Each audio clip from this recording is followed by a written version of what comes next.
Hey, how are you? Thank you so much kwa kujoin kwenye hii program yetu ya Usijipoteze, na congratulations, umefanya day 1, day 2, day 3, na nimedhani tumecover key points za msingi sana katika hizi siku 3 za kwanza, na nimefikiria kwamba pengine itakuwa vema nikiwekea summary ya key points ambazo hizi ni za kufungua macho ambazo tumezikava katika hizi siku 3 tu za kwanza. Kumbuka bado tuna siku 7 mbele huku, na hizi za kusaidia pia kusummarize kile ambacho umekijifunza so far, na tumegusa mambo ambayo yanaweza kubadilisha kabisa namna unavyoangalia relationship yako ya sasa au zitakazokuja.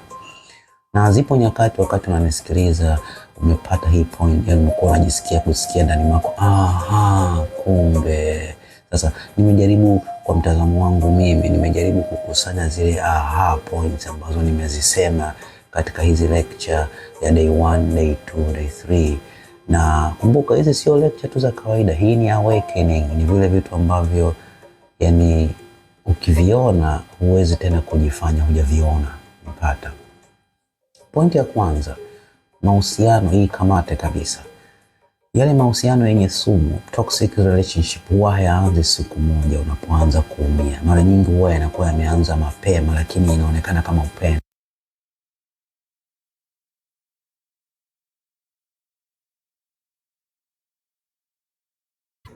So mahusiano yenye sumu hayaanzi tu pale maumivu yanapoanza. Huwa yanaanza mapema sana, lakini huwa yanaonekana kama upendo, unaonekana kama kujali, wivu, attention, mtu kama anakuprotect. Na kwa sababu hiyo mwanzo unaonekana kama mzuri, lakini hujui kwamba baadaye kuna kitu kinabadilika taratibu. Hiyo ni point ya kwanza. Point ya pili, huenda tatizo sio kwamba umepoteza relationship yako. Tumeongea kitu sana. Huenda tatizo kubwa ni kwamba umejipoteza ndani ya relationship. Umeacha kusema unachokifikiria, umeacha kufanya vile vitu ulivyokuwa unavipenda, umeacha kuogopa reaction, umeanza kuogopa reaction ya mtu, unajipunguza, na siku moja unaamka unaanza kujiuliza, hivi mimi nilikuwa nani kabla ya huyu mtu? Ni kama vile umeanza kujisahau. Point ya tatu, tumeongea sana hiki, kuna tofauti sana kati ya kucompromise, yani kutana na mtu alafu kuna vitu unaacha na yeye anaacha, mnakutana katikati. Alafu kuna kujifuta kabisa. Compromise tumesema mnakutana katikati, lakini kujifuta au kujipoteza ni kwamba mimi au wewe ndio unayebadilika ili relationship iendelee kubaki. Yule mtu mwingine habadiliki chochote, hapunguzi ukali wake, hafanyi chochote, hapunguzi. Wewe ndio unalazimika kufanya effort ili relationship ibaki.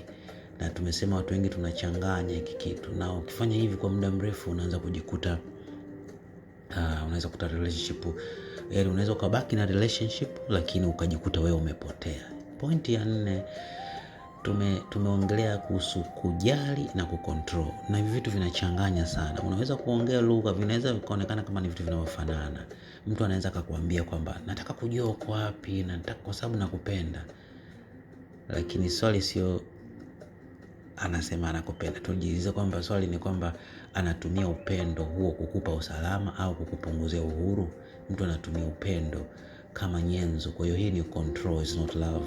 Point ya 5, hivyo kucontrol huwa hakuji tu ghafla, hapana. Wakati mwingine kunakuja unaanza kujisikia guilty, unalia, kuna ukimya, mabadiliko ya mood, alafu mtu unakuta anaanza kukuambia sawa tu, kumbe rafiki zako ni muhimu kuliko mimi. Hajakuambia moja kwa moja usifanye au usiambatane nao marafiki, lakini unajikuta tu unaishia kutofanya kwa sababu unaogopa utamuudhi, unaogopa atakuwa na mood, unaogopa atanuna. Hapo tayari umeshaanza kujicontrol mwenyewe.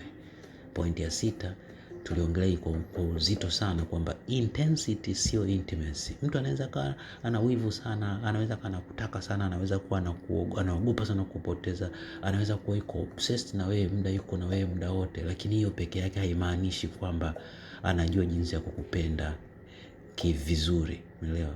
Kukuhitaji sana sio sawa na kukuheshimu. Mtu anaweza kuwa anakuhitaji sana lakini hakuheshimu. Anaweza kuwa yuko obsessed na wewe sana, lakini it's not love, ni control. Point ya 7 tulioiongelea muhimu sana ni kwamba Kuna wakati upendo unaweza ukageuka kama reward hivi, kama zawadi hivi. Mtu anakupenda kesho, leo anakupenda, kesho ameweka boundaries. Leo iko cold, kesho yani attention inapungua. Unafanya anachotaka, ule upendo unarudi. Polepole unaanza kujifunza kwamba nikifanya hivi nitapendwa, nikifanya hivi nitapoteza upendo, na hapo relationship inaanza kugeuka kama mtihani. Tumeongea hii point kwa makini sana. Na unaanza kujikuta sasa unaishi ili kutafuta max badala ya kuishi katika uhuru na upendo wako. This is very important. Point nyingine ya muhimu ya 8 ambayo nadhani nimeiona kama ni point ambayo tumeongea vizuri ni kwamba wakati mwingine huwa hatumpendi yule mtu tunayemuona wakati ule. Tunampenda kumbukumbu ya mtu alivyokuwa mwanzoni. Yani unajikuta tu umeganda kwa mtu. Mwanzoni alikuwa mtu mzuri sana mwanzoni, lakini sasa hivi yuko tofauti. Sasa unajikuta unaning'inia kwenye memory ya alivyokuwa na sio alivyo sasa. Point ya 9,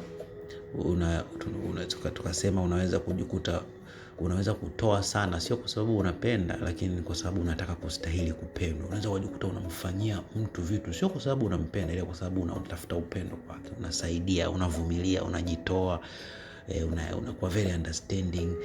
Mtu anakuomba ruhusa ya kufanya vitu fulani vigumu, unakubali tu, lakini una sacrifice kila kitu, lakini ndani yake ni kwamba unasubiria ya kupenda. Ni kama unafanya kitu fulani, hapo tayari umeshaanza kuwa kwenye performance of love na hautoi kwa upendo. Sio kama unanipata. Pointi ya 10 naweza kusema issue kwenye mahusiano, issue sio tu je unampenda, hapana. Je, issue ni kwamba anza kujiuliza ile swali, je bado mimi ni mimi nikiwa katika upendo huu? Relationship inaweza kuwa bado ipo, yes, mtu bado anakupenda, wewe bado unampenda, lakini wewe unaweza kuwa ushapotea siku nyingi sana. Point nyingine nafikiri hii ni ya 11. Hili ni swali kubwa. Angalia muda wote relationship inakufanya uwe nani. Hii ni kubwa sana. Usiangalie tu partner wako anachokufanyia, jiangalie wewe. Je, umekuwaje? Umekuwa mwoga zaidi, umekuwa mnyonge zaidi, au una overthinking zaidi, au mwenye kuomba tu msamaha wakati wote, au mwenye kunyamaza zaidi, au mwenye kujificha zaidi? Kwa sababu wakati mwingine red flag kubwa sio kile mtu anachokufanyia, ni kile unachogeuka kuwa, how you become. It's not about what somebody does to you, it's about how you become. Kubwa ambalo ningesema katika yote, na hii pengine ndio point kubwa zaidi. Huenda hujapotea kwa sababu labda ulikuwa mjinga, hapana. Huenda ulijifunza kujipunguza kwa sababu ulitaka kupendwa. Ulinyamaza taratibu kwa sababu ulitaka amani. Ulivumilia kwa sababu uliamini kwamba mambo yatabadilika. Ulikubali vitu kwa sababu uliogopa kumpoteza. Leo usiingie katika hali ya kujikumu. Anza kujiona, anza kujitazama, kuona namna ambavyo ulikuwa, na huo ndio mwanzo wa kurudi. Thank you so much. Hivi ni vitu vitatu vikubwa, ni vitu karibia 11 ambavyo tumeviongelea, lakini nikisummarize, ukiniambia ni kuchukulie vitu vitatu vikubwa katika yote, cha kwanza nitakwambia usijipoteze kujaribu kumshikilia mtu. Cha pili nitakwambia usichanganye control na kujaliwa. Cha tatu nitakwambia usifanye performance ili kustahili kupendwa. Alafu endelea kujiuliza, mimi nimekuwa nani? Yani mimi ni nani ambaye nimekuwa nikimficha ili niweze kupendwa? Kuna yule wewe ambaye umekuwa ukimficha ili uendelee kupenda. Naamini kwamba safari hii itakusaidia. Lengo sio kutafuta relationship yenye afya, hapana. Tunarudisha yule mtu aliyekuwa ndani yako kabla hujaanza kujipoteza, na huyo mtu ni wewe mwenyewe. Thank you so much. Hebu niambie katika point zote hizi, ipi imekugusa sana? Na kama unaisikia hii summary nje ya darasa, tafadhali usikose hii darasa. Hebu pia mforwardie mtu hizi summary za siku 3 za kwanza, rafiki yako, ndugu yako, mwambie tafadhali njoo kwenye hii program. Itawafungua macho mengi sana. Wasichana wadogo ambao wanaanza relationship sasa hivi, watu wazima ambao wako kwenye relationship, ambao pia wana move kwenye relationship mbalimbali, wanaume, wanawake, this is for everyone. Thank you so much.